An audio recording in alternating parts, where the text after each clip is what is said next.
Hey rich girls, Kirby here, and today we are going to go over the updated 2025 figures for IRA and 401k contributions, and how to effectively plan your savings for the new year. This is Rich Girl's Guide, where we demystify the world of personal finance to help you create a financially successful and fulfilling life. I'm Kirby, a former wealth management 9-to-5er, and one of my favorite things that I used to do with clients was help them build out their savings plan for the year. We would back into how much money they wanted to save throughout the year, making sure they did not exceed the contribution or income limits, break that up into monthly or bi-weekly amounts, all while making sure their overall budget could accommodate the savings. And now I get to help you do the same thing. Okay, so let's start out with the updated 401k contribution limits.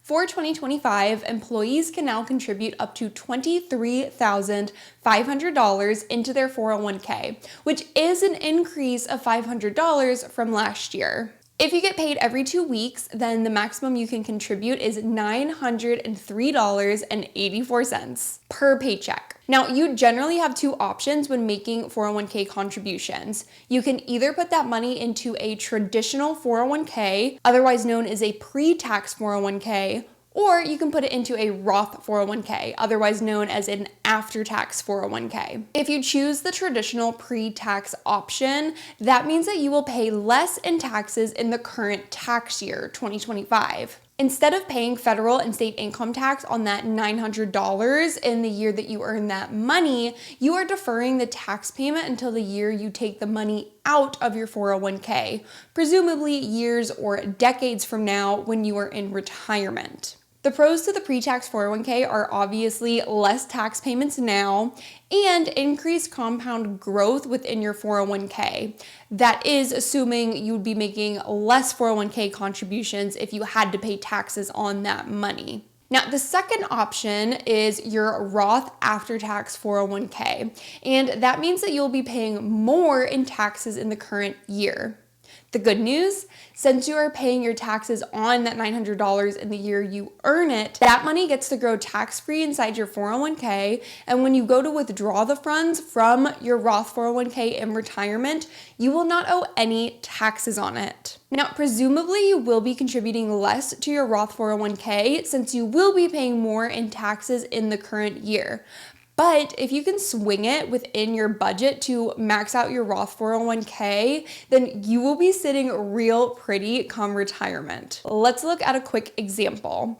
If Sarah starts contributing the maximum $23,500 into her pre-tax 401k starting at age 30 and continues through age 65, let's say she receives an annual rate of return of 10%, then her 401k will be worth $6,369,000 by the time she retires at age 65. Now, let's just assume her monthly expenses are going to be $10,000 in retirement, and she's in the 25% tax bracket between both federal and state taxes. That means she will need to increase her monthly withdrawals, the amount of money that she takes out of her pre-tax 401k, in order to pay taxes to Uncle Sam. Sarah will need to withdraw $13,333 every month for an annual withdrawal amount of $160,000, an extra $40K over her normal expenses just to pay for taxes. After 10 years of withdrawals, assuming she has no rate of return on her remaining 401k funds, which is not going to be the case, Sarah's balance will drop to $4,769,000. What if Sarah started contributing the maximum $23,500 into her after-tax Roth IRA instead? Well, her ending balance at age 65 would be exactly the same. $6,369,000. Let's say her monthly expenses are still the same, $10,000 a month. Since she has already paid taxes on that money that went into her Roth 401k, she will not have to pay any taxes on the money she withdraws from her Roth 401k. So instead of withdrawing $13,333 monthly and sending that $3,300 to Uncle Sam, she gets to withdraw $10K and pocket the whole thing. After 10 years of withdrawals, assuming she has no rate of return on her remaining 401k funds, Sarah's balance will drop to only $5,160,000. Now, I know we're using some pretty big numbers here and we're generalizing some things.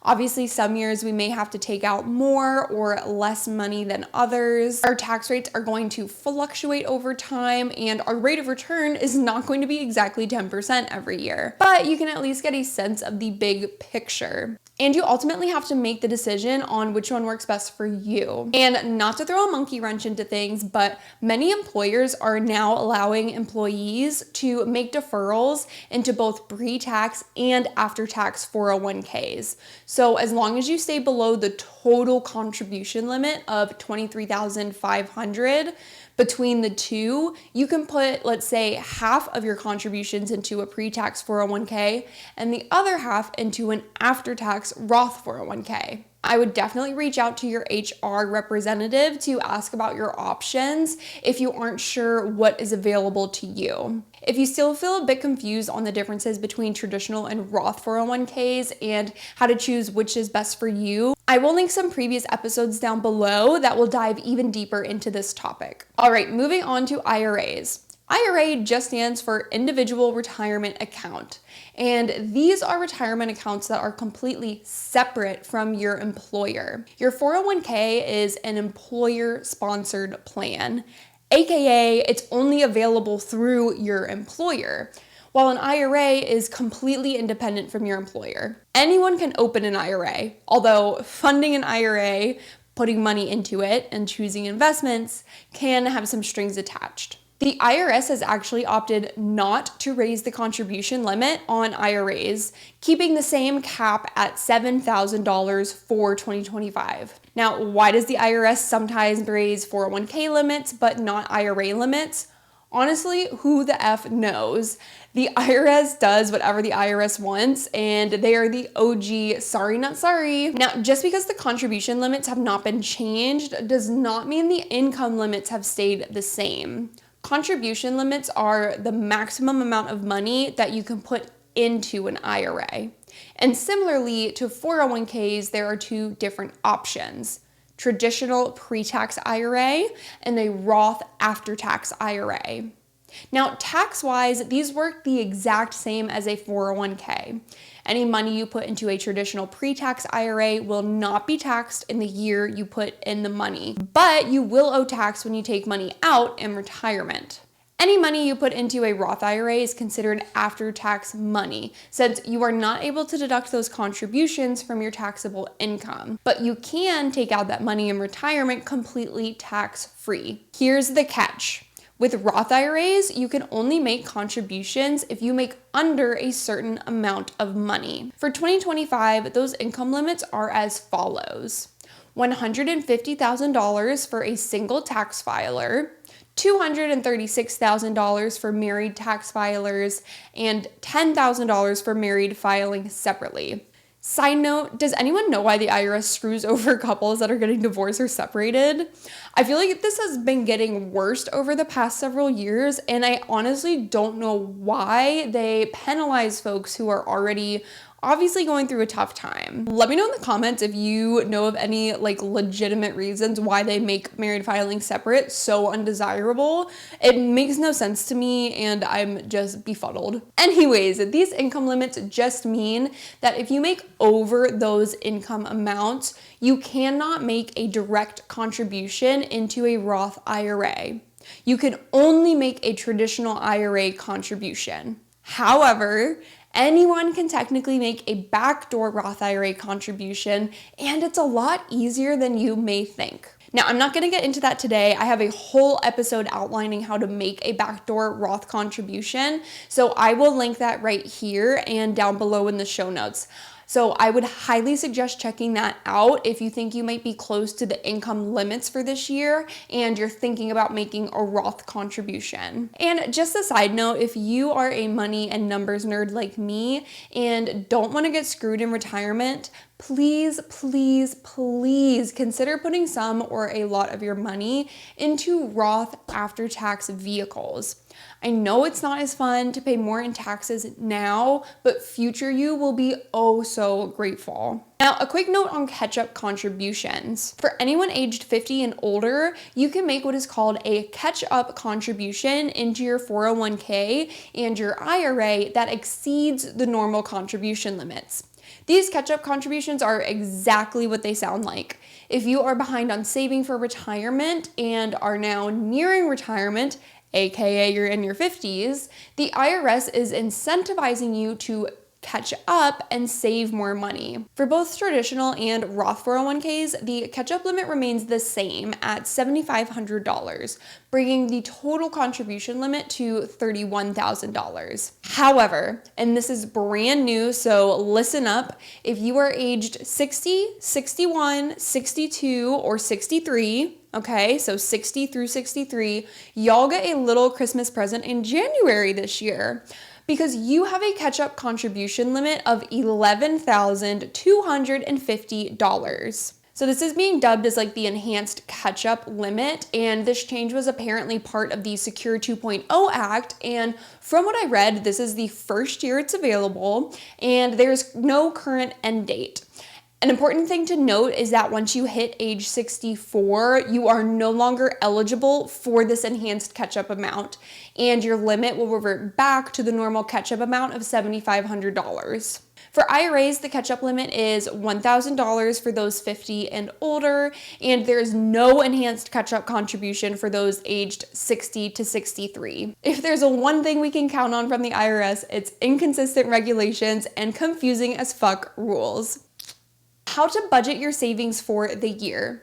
If you haven't already, I would highly suggest sitting down and making an Excel spreadsheet for the entire year that details your income, estimated taxes, expenses, and I mean all of your expenses, along with your savings goals. This is the time of year that you should hopefully be finding out about cost of living adjustments, any income increases, new healthcare expenses that may pop up, you name it.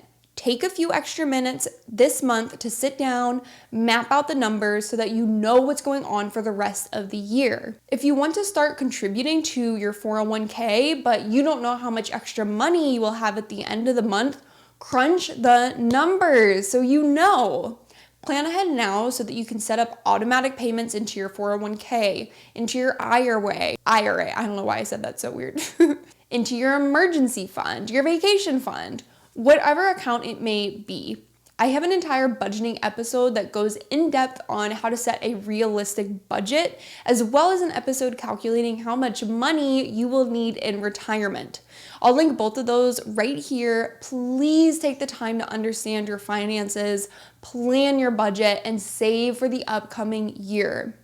Putting a saving plan in place and actually acting on that savings plan will save you so much time and energy later on, and not to mention make you more money down the line. Thank you so much for listening to today's episode. Be sure to keep an eye out for our first book club review coming next Monday. If you missed our kickoff episode for the 2025 Rich Girls Guide Book Club, please check that out on YouTube. I am so excited about it. And you can get all the details there for the reading challenge. All right, I hope you guys have a wonderful week. Please comment down below. Follow me on social media. I know TikTok's going away. I'm gonna try to be posting more on Instagram. It's gonna be a great year, and I'm so happy that you're here for the ride. Later, Rich Girls.